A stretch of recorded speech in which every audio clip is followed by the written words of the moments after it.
सभी। उम्मीद है आप सभी बहुत अच्छे होंगे और सभी अपनी पढ़ाई कर रहे होंगे। एक बार पिछली लास्ट वीडियो का ओवरव्यू लेते हैं, जिसमें हमने जाना था रजिया सुल्तान के बारे में, दिल्ली की प्रथम और आखिरी महिला शासिका जिसका नाम है रजिया सुल्तान। रजिया सुल्तान का टाइम पीरियड होता है 1236 से लेकर 1240 ईस्वी तक, और वही रजिया सुल्तान की हत्या करवा दी जाती है दल चालीसा के 40 लोगों के द्वारा। इसके रजिया सुल्तान के बाद अगला जो शासक बनेगा वह बनेगा बहराम शाह। बहराम शाह के टाइम पर ही होता है मंगोलों का दिल्ली सल्तनत पर फर्स्ट अटैक। बहराम शाह की हत्या रुकनुद्दीन फिरोज शाह के बेटे जिसका नाम था मशहूद शाह के द्वारा कर दी जाएगी, और अगला जो शासक बनेगा वह बनेगा मशहूद शाह। जो मशहूद शाह है इसकी हत्या कर दी जाती है, इसकी हत्या करा दी जाएगी नसरुद्दीन महमूद के द्वारा। नसरुद्दीन महमूद जिसकी वास्तविक शक्तियां इसी के वजीर बलबन के पास हुआ करती थी, और जो नसरुद्दीन महमूद की मृत्यु के बाद नसरुद्दीन महमूद की मृत्यु के बाद गुलाम वंश का अगला शासक बनता है गयासुद्दीन बलबन, जो कि एक नए नाम के साथ बनता है, जो इसका नाम है गयासुद्दीन बलबन। जो गयासुद्दीन बलबन है, गयासुद्दीन बलबन गुलाम वंश का सबसे क्रूर शासक होगा, और इसके द्वारा दिल्ली सल्तनत पर सिजदा और पायबोश और एक फारसी नववर्ष जिसको हम जानते हैं नौरोज का प्रारंभ होता है।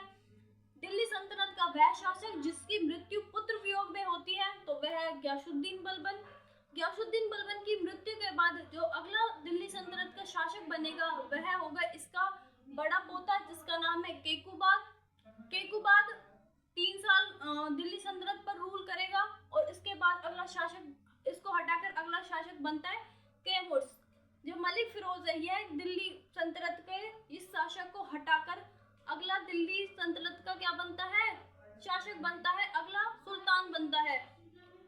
जो मलिक फिरोज है, मलिक फिरोज एक अफगानी सरदार हुआ करता था, और मलिक फिरोज दिल्ली सल्तनत पर एक नए वंश की स्थापना करेगा जिसको हम जानते हैं खिलजी वंश, यानी खिलजी डायनेस्टी। तो आज हम पढ़ेंगे खिलजी वंश। दिल्ली सल्तनत का यह दूसरा वंश हुआ है, सेकंड वंश है, जिसका टाइम पीरियड होता है 1290 से लेकर 1320 ईस्वी तक। दिल्ली पर रूल करेंगे खिलजी वंश के शासक। और जो खिलजी वंश है, खिलजी वंश का फाउंडर कौन है, इसका फाउंडर हुआ करता है मलिक फिरोज।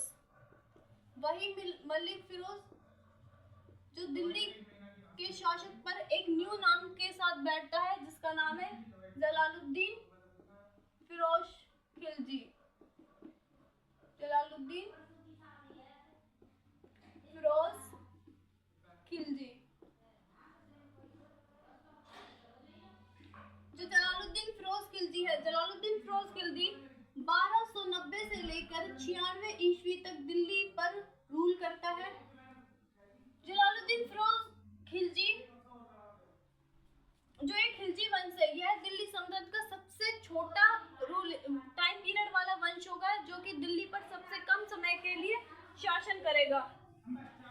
जो जलालुद्दीन फिरोज खिलजी है, जलालुद्दीन फिरोज खिलजी के टाइम 1293 ईस्वी में यह देवगिरी पर आक्रमण करता है, जो वर्तमान कहाँ है, महाराष्ट्र में। जो वर्तमान का है महाराष्ट्र में है, यही देवगिरी पर आक्रमण करता है, और यहाँ के जो राजा होंगे, यहाँ के जो राजा शासक है उनका नाम था रामचंद्र देव। जो रामचंद्र देव है देवगिरी पर आक्रमण करता है, तो इसे ही साउथ इंडिया में पहली बार मुस्लिम आक्रमण माना जाएगा। जितने भी दिल्ली के शासक होंगे वह सिर्फ नॉर्थ में ही आक्रमण करेंगे और नॉर्थ में ही शासक करेंगे, लेकिन जलालुद्दीन फिरोज खिलजी है यही ही पहली बार साउथ इंडिया में आक्रमण करेगा, और इसे ही माना जाएगा दक्षिण भारत पर सबसे पहला मुस्लिम आक्रमण। इसके शासन में ही दिल्ली सल्तनत पर होता है मंगोलों का तीसरा आक्रमण, जिसको विफल करने के लिए यह भेजता है अपने ही भतीजे और दामाद जिसका नाम था अलाउद्दीन खिलजी।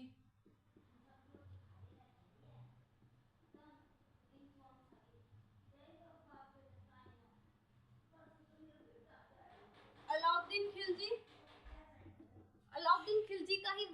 नाम था अली गुरशाब। अली गुरशाब।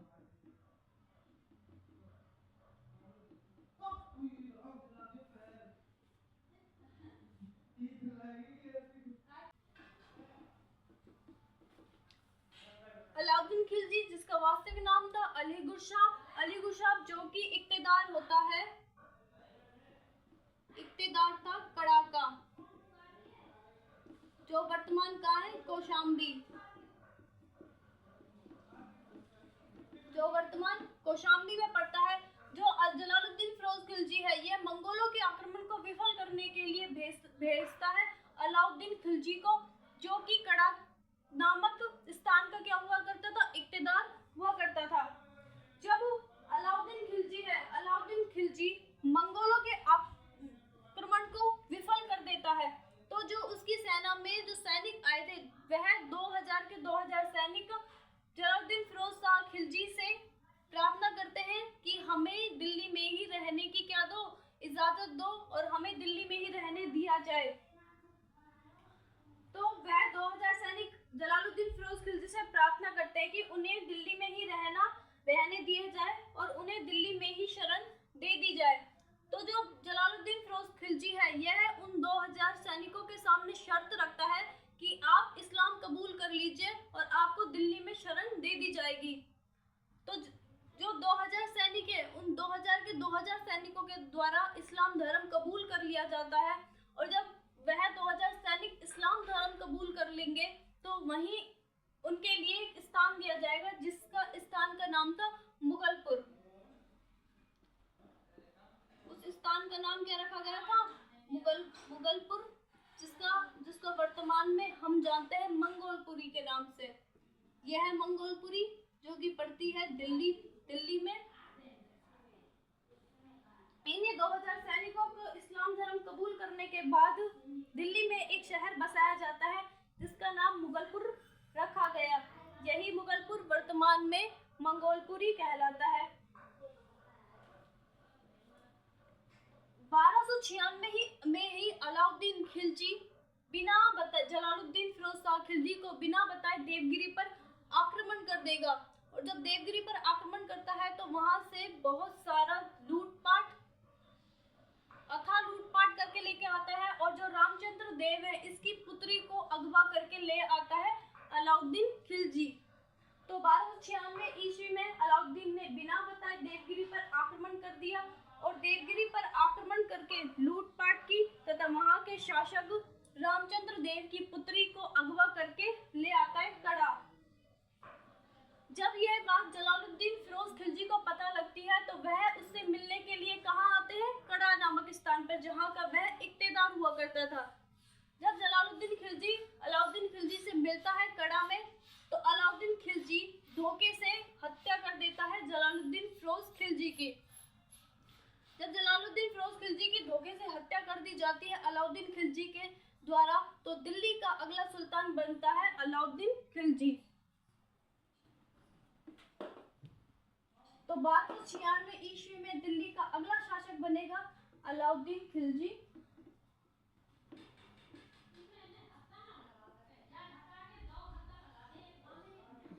अलाउद्दीन खिलजी, जिसका टाइम पीरियड होता है 1296 से लेकर 1316 ईस्वी। खिलजी वंश में सबसे लंबा टाइम पीरियड ही किसका होता है, अलाउद्दीन खिलजी का। जो अलाउद्दीन खिलजी है, वह जलालुद्दीन की हत्या करके खुद सुल्तान बन जाएगा, और यह जब सुल्तान बनेगा 1296 में, तो वह दिल्ली में लाल महल में होता है, लाल महल। तो अलाउद्दीन खिलजी का राज्याभिषेक लाल महल में कर दिया जाएगा 1296 ईस्वी में। जब अलाउद्दीन खिलजी दिल्ली के शासन पर बैठता है, तो इसके बारे में कहा जाता है कि इसका प्रारंभ धोखे से, डेवलपमेंट परोपकारिता से, और अंत आतंक से होता है। क्योंकि जब अलाउद्दीन खिलजी है, यह धोखे से मतलब जलालुद्दीन खिलजी की हत्या कर देगा, और जो इसका डेवलपमेंट होता है, इस परोपकारिता से होता है। मतलब जब अलाउद्दीन खिलजी दिल्ली पर सुल्तान बनता है तो यह दिल्ली की जनता के लिए काफी कुछ करता है, जो जिसमें बाजार नियंत्रण, अपनी स्थायी सेना, ऐसे कुछ अच्छे काम करता है। तो इसका डेवलपमेंट परोपकारिता से, और जब यह इसकी जो मृत्यु होती है वह आतंक से होती है। अलाउद्दीन खिलजी, जिसके दरबार में एक कवि हुआ करते थे जिनको हम जानते हैं अमीर खुसरो। अमीर खुसरो, जिनका जन्म यूपी के एटा नामक स्थान पर हुआ। एटा नामक स्थान पर हुआ। और जो अलाउद्दीन खिलजी हैं, इनके गुरु का क्या नाम था? तो अलाउद्दीन खिलजी के गुरु का नाम था निजामुद्दीन औलिया। निजामुद्दीन औलिया। जो निजामुद्दीन औलिया है, निजामुद्दीन औलिया सूफी क्या थे? सूफी संत थे। यह गुरु थे किसके? अलाउद्दीन खिलजी के।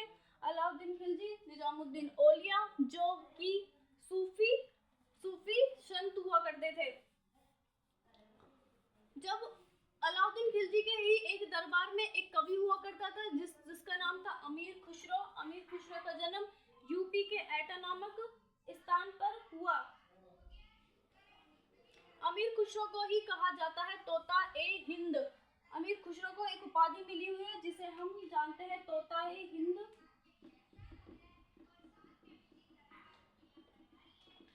अमीर खुसरो के द्वारा ही दो म्यूजिकल इंस्ट्रूमेंट, जिनको हम कहते हैं तबला और एक को जानते हैं सितार, इनके द्वारा ही दो वाद्य यंत्र तबला और सितार का आविष्कार किया गया। इन्हीं के द्वारा, अमीर खुसरो के द्वारा ही एक बोली, जिसको कहा जाता है खड़ी बोली, खड़ी बोली का आविष्कार किया गया। किसके द्वारा? अमीर खुसरो के द्वारा। अमीर खुसरो के द्वारा एक बुक लिखी गई। इनकी बुक का नाम क्या है? खमसा ए खुसरो।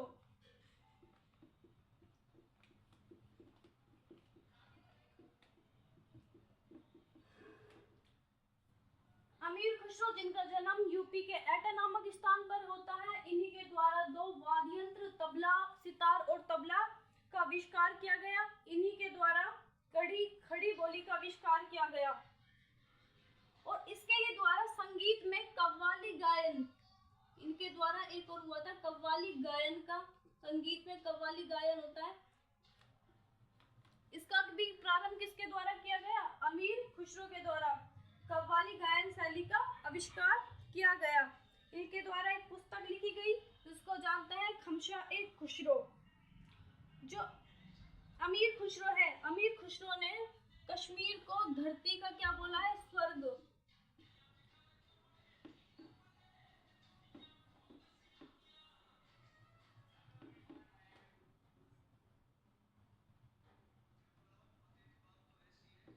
अमीर खुसरो ने कश्मीर को धरती का स्वर्ग माना है। कहा है धरती का स्वर्ग।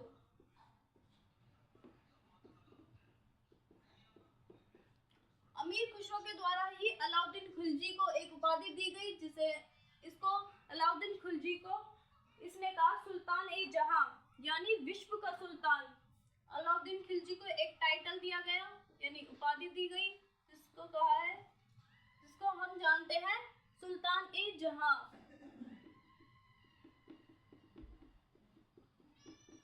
सुल्तान ए जहां यानी विश्व का सुल्तान। यह टाइटल किसको दिया गया?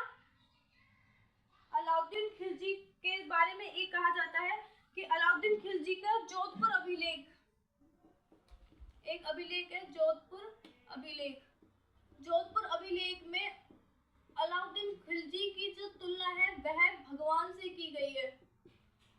जो जोधपुर अभिलेख है यह संस्कृत भाषा का अभिलेख है। संस्कृत भाषा का अभिलेख है। इसका एक अभिलेख जिसको जोधपुर अभिलेख कहते हैं, जो संस्कृत भाषा में है, जो इसकी तुलना किससे की गई है? भगवान से की गई है। उसमें लिखा गया है कि इसके आने से पृथ्वी अत्याचारों से मुक्त हो गई और इसने कई देवतुल्य काम करवाए। जो अमीर खुसरो है,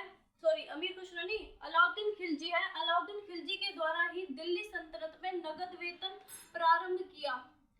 इससे पहले जो दिल्ली की सेना थी उसको युद्ध में लूटी गई भूमि ही क्या दी जाती थी, उनमें बांटी जाती थी। लेकिन अलाउद्दीन खिलजी के द्वारा उन्हें नगद वेतन देने की प्रथा प्रारंभ हुई और यही दिल्ली सल्तनत का पहला सुल्तान है जिसने स्थायी सेना रखना प्रारंभ किया। इसी ने स्थायी सेना रखना प्रारंभ किया। इसके द्वारा नगद वेतन देने की शुरुआत की गई और यही स्थायी सेना रखने वाला पहला सुल्तान था। जो अलाउद्दीन खिलजी है, अलाउद्दीन खिलजी के द्वारा कुछ फेमस मिशन किए गए। अलाउद्दीन खिलजी के समकालीन हुआ करते थे अमीर खुसरो, जिन्हें तोताई हिंद की उपाधि प्राप्त है। और अमीर खुसरो के द्वारा ही तबला व सितार नामक दो वाद्य यंत्रों का आविष्कार किया गया। इनके द्वारा ही खड़ी बोली का आविष्कार किया गया और इनकी एक बुक लिखी है जिसे हम जानते हैं खमसा-ए-खुसरो के नाम से। जो अलाउद्दीन खिलजी है, अलाउद्दीन खिलजी के जो कुछ फेमस मिशन थे, इंपॉर्टेंट मिशन।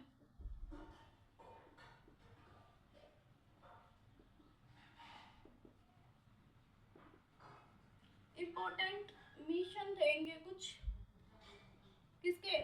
अलाउद्दीन खिलजी के, जिसमें सबसे पहला है गुजरात अभियान। जो अलाउद्दीन खिलजी है, अलाउद्दीन खिलजी ने सबसे पहले ही क्या किया? गुजरात अभियान किया, जिसमें गुजरात के जो शासक थे उन शासक का नाम था कर्णदेव, जो कि एक बंगेल शासक थे। इन्होंने सबसे पहले क्या किया? गुजरात अभियान किया, जिसके शासक थे कर्णदेव, जो कि एक बंगेल शासक थे। इस समय अलाउद्दीन खिलजी की जो सेना है उसका नेतृत्व दो लोग के द्वारा किया जा रहा था, जिनको हम जानते हैं नुसरत खां बोल सकते हो।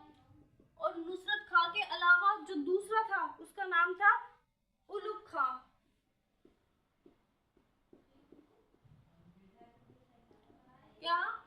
इसके दो लोग जिनका नाम था उलुग खां और नुसरत खां इसकी सेना का नेतृत्व कर रहे थे। इस अभियान के दौरान ही इन्होंने जैसलमेर पर क्या किया था? अधिकार किया था। जो गुजरात अभियान है इसी के दौरान जैसलमेर पर अधिकार किया गया। जब एक बार नुसरत खां जब खंबात बंदरगाह पर आक्रमण करने के लिए जाता है तो वहीं पर एक गुलाम जिसका नाम है मलिक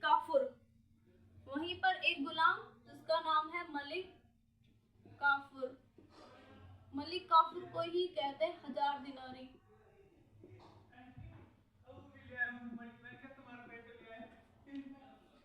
जो नुसरत खां है जो खंबात बंदरगाह पर आक्रमण करने के लिए जाता है, इसका एक गुलाम मलिक काफूर वहां से नुसरत खां मलिक काफूर को वहां से क्या करके लेकर है?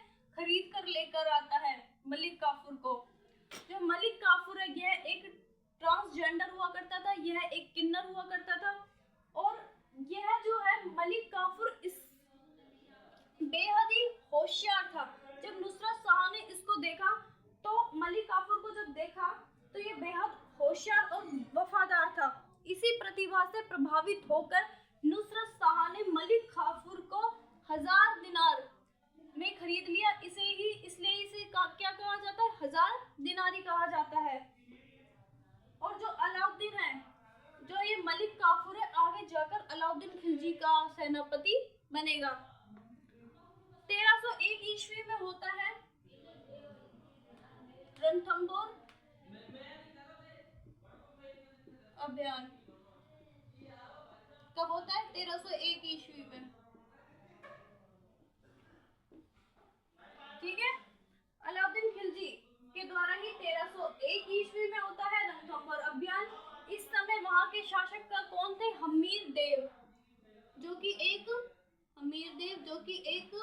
चौहान वंश के शासक थे।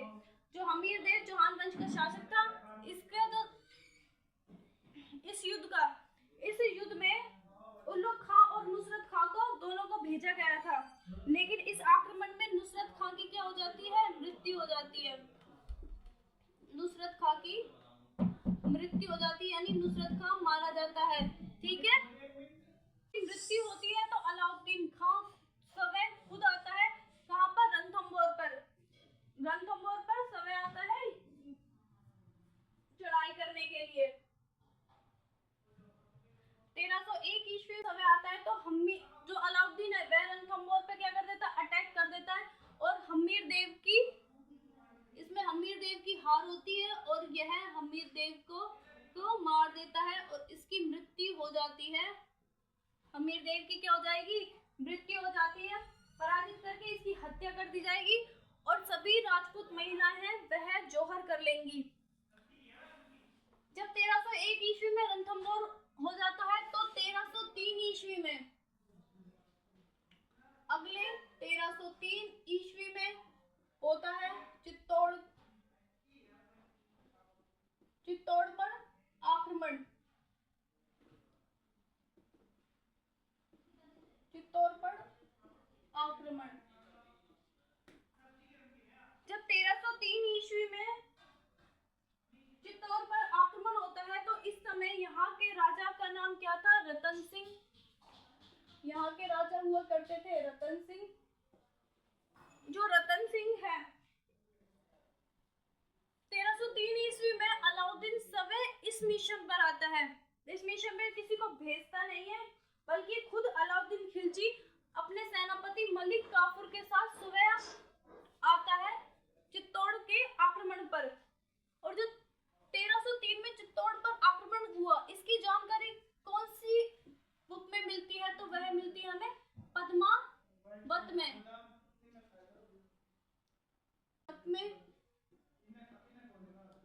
जो कि लिखी गई है मोहम्मद मलिक जायसी के द्वारा।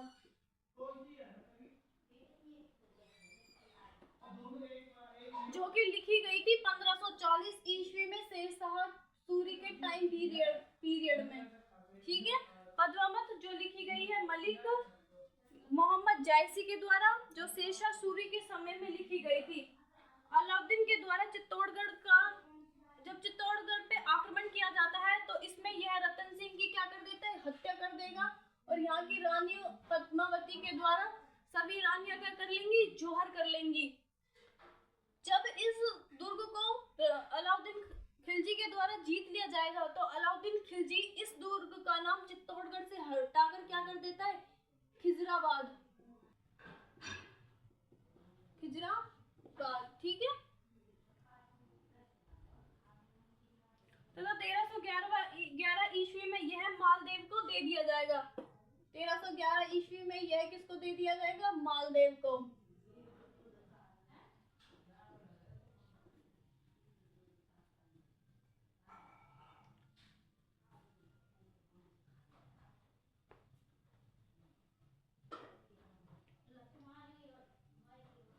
जब यह नॉर्थ इंडिया को कंप्लीट कर लेता है अलाउद्दीन खिलजी, तो यह बढ़ता है अगले साउथ इंडिया की तरफ। अब करेंगे साउथ इंडिया के मिशन कंप्लीट। जब ये साउथ इंडिया में जाएगा तो यह सबसे पहले साउथ इंडिया में सबसे पहले जाते ही यह किस पर, 1307 में होता है देवगिरी पर आक्रमण।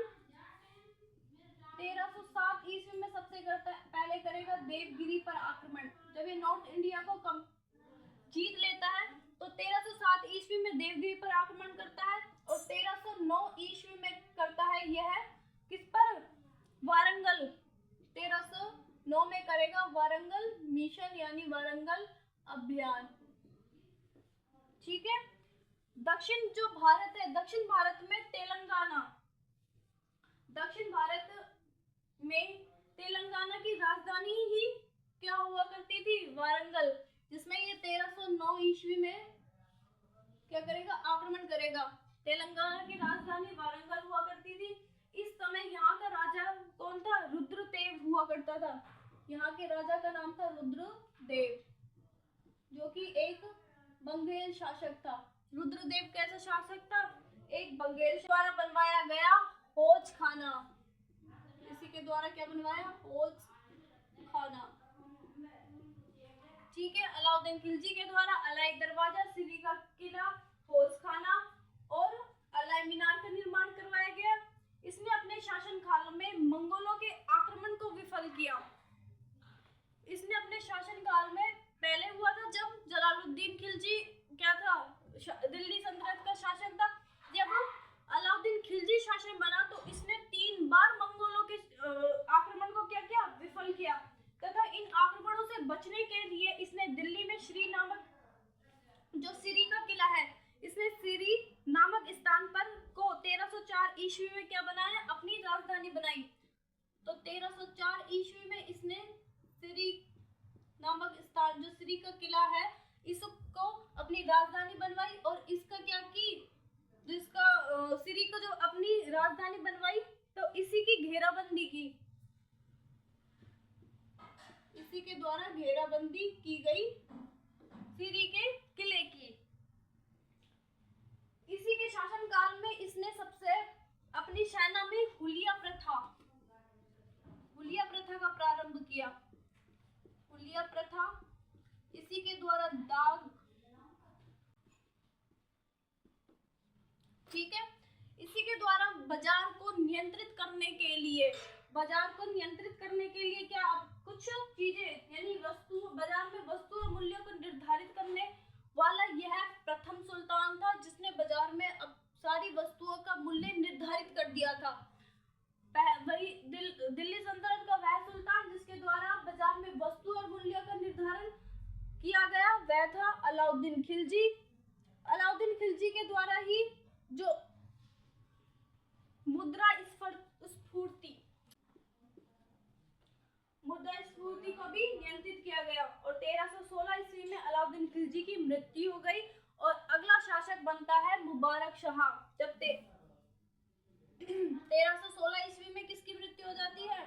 अलाउद्दीन की मृत्यु हो जाती है। और अगला जो दिल्ली का शासक कौन बनेगा? इसका बेटा मुबारक शाह।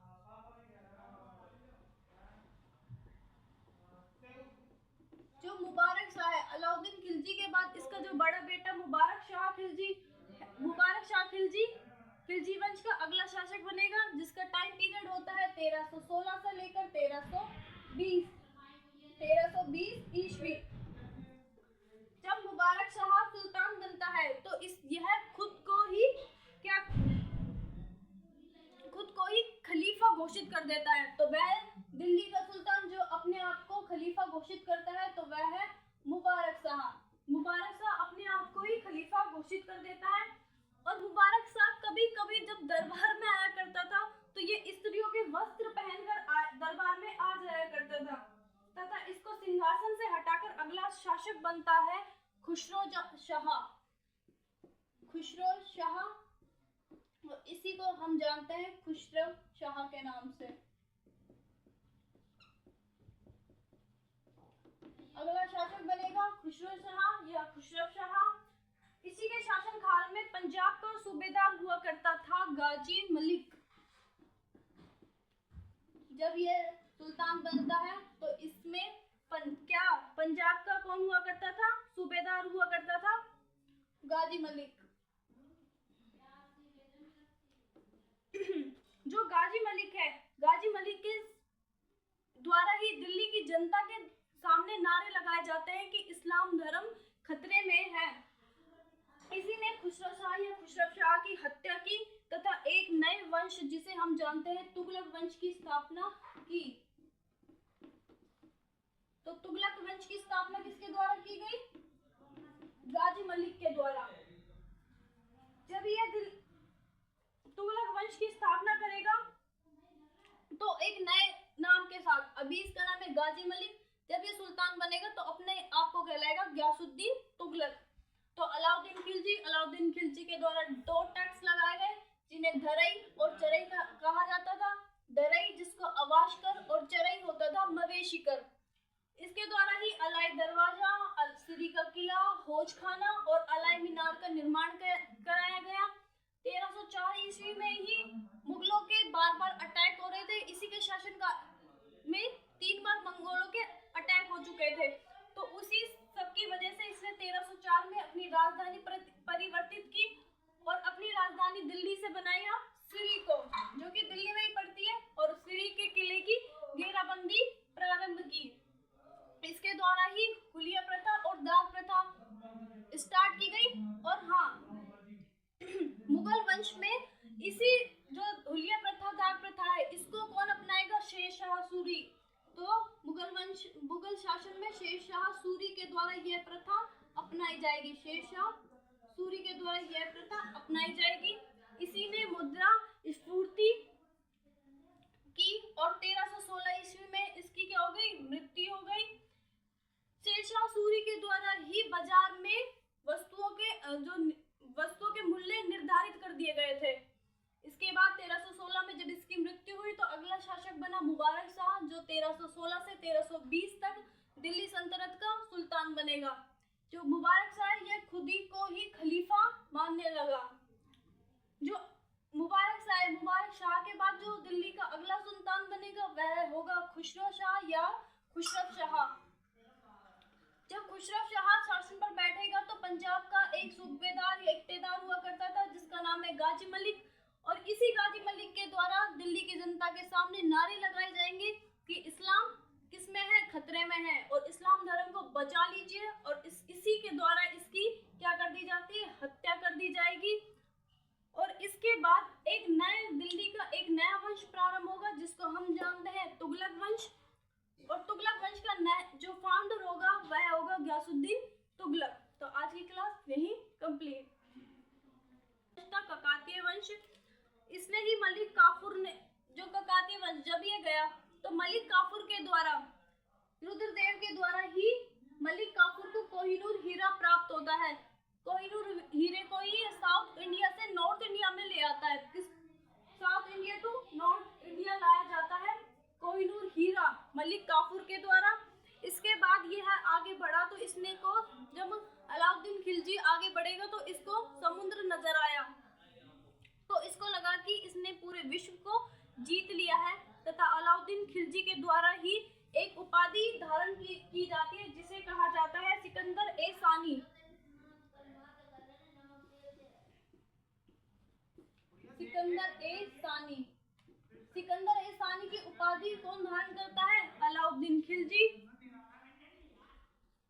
अलाउद्दीन खिलजी जब सिकंदर ए सानी की उपाधि धारण करता है तो यह अपने आप को कहलवाएगा सिकंदर। वही सिकंदर जिसने पूरी पृथ्वी जीती थी, और अब यह अपने आप को कहलवाता है सिकंदर। जो अलाउद्दीन खिलजी है, अलाउद्दीन खिलजी के द्वारा इंपॉर्टेंट मिशन किए जाते हैं, जिसमें सबसे पहला आता है गुजरात मिशन, जिसके शासक कौन थे? गुजरात मिशन के शासक थे कर्णदेव। और जो गुजरात मिशन है, इस पर जाता है नुसरत खां और उलुग खां।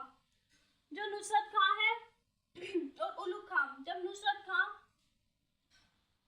खंबात बंदरगाह पर आक्रमण करने के लिए जाता है तो वहीं उसको एक गुलाम प्राप्त होता है, जिसका नाम है मलिक काफूर। मलिक काफूर बेहद ही वफादार हुआ करता था, तो इस चीज से प्रभावित होकर नुसरत खां इसको 1000 दिनार में खरीद लेता है, इसलिए इसे कहा जाएगा 1000 दिनारी। 1301 ईस्वी में होता है रणथंभौर अभियान। जो रणथंभौर है, रणथंभौर के शासक थे हमीद देव। जो हमीद देव है, इसकी क्या हो जाती है? मृत्यु हो जाती है, और नुसरत खां भी मारा जाता है। 1303 में चित्तौड़गढ़ का आक्रमण होता है। यहाँ के शासक होते हैं रतन सिंह। यह जानकारी हमें मिलती है पद्मावत, जो कि मलिक मोहम्मद जायसी के द्वारा शेरशाह सूरी के शासनकाल में 1540 ईस्वी में लिखी जाएगी। और जो अलाउद्दीन खिलजी है, अलाउद्दीन खिलजी इस पर विजय प्राप्त करके अपने बेटे को चित्तौड़गढ़ का दुर्ग सौंप देता है, और इसका चित्तौड़गढ़ का नाम बदलकर अपने बेटे का नाम पे रख देता है खिजराबाद। और वही खिजराबाद 1311 ईस्वी में दे दिया जाएगा मालदेव को। जब यह नॉर्थ इंडिया को कंप्लीट कर लेगा, नॉर्थ इंडिया को जीत लेगा, तो यह बढ़ता है साउथ इंडिया की तरफ। जब यह साउथ इंडिया में जाता है तो सबसे पहले 1307 ईस्वी में देवगिरी पर आक्रमण करेगा, और उसके बाद 1309 ईस्वी करता है वारंगल मिशन। जो वारंगल है यही होती थी किसकी, तेलंगाना की राजधानी, जिसका नाम था वारंगल। यहाँ का जो राजा था वह था रुद्र प्रताप, जो कि काकतीय वंश का राजा था। जब इतना करने के बाद ये और आगे साउथ में बढ़ता है तो इसको समुद्र नजर आता है और इसको लगता है कि मैंने पूरे विश्व को जीत लिया है। तो यहीं पर यह एक उपाधि धारण करता है जिसे कहा जाता है सिकंदर ए सानी। और इसके बाद यह अपने आप को सिकंदर कहलवाएगा। अलाउद्दीन खिलजी के द्वारा ही अपने आप को सिकंदर कहलवाया जाता है। अलाउद्दीन खिलजी के बाद 2 टैक्स लगाए जाते हैं। इसके इंपॉर्टेंट मिशन हो गए। अब इसके कंप्लीट करेंगे अपन इसकी योजनाएं।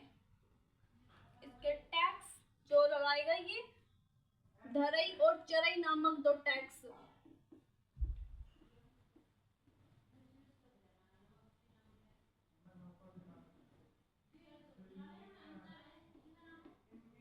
इसके द्वारा 2 टैक्स लगाए जाएंगे, जिसमें फर्स्ट का नाम है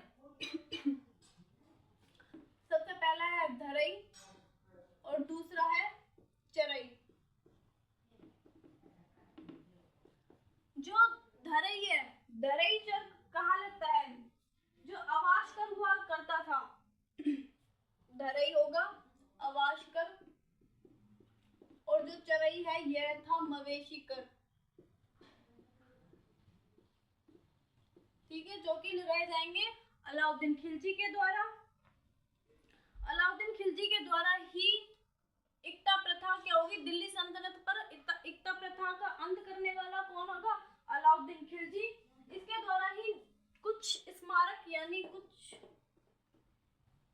भवनों का निर्माण होगा। स्मारक है जिसमें सबसे पहला आएगा अलाई दरवाजा, सिरी का किला,